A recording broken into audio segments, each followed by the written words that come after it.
So which one, who's got the biggest upside? Is it Holmgren? I mean, to use the draft parlance right here in the NBA. Yeah, the parlance of our time. So he has the highest ceiling, but Jabari Smith of Auburn is right there with him, and I liken Smith to, even though this is blasphemy to say it, but he reminds you a little bit of Durant with what a magnificent shooter he is. He shoots 42% for three, made 79 threes on the year. And, he's one of just a few players in the last 25 years to have scored 500 points. I think it's 250 rebounds and hit over 75 threes.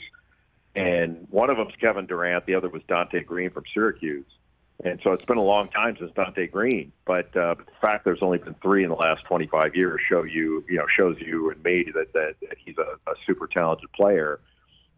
He's also very good defensively. Like, he could switch and guard multiple positions. He can block shots. He rebounds defensively at a high rate.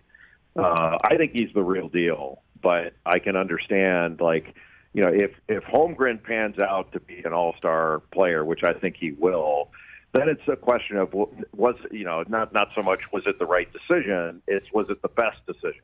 Because Adrian Wojnarowski said this yesterday, there could be two right decisions here, and I think that's a fair way to put it.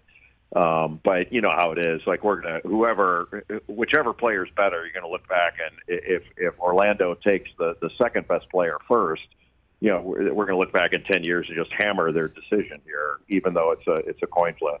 Similar to the way that we're hammering the decisions of the Sixers and Lakers before Jason Tatum right now.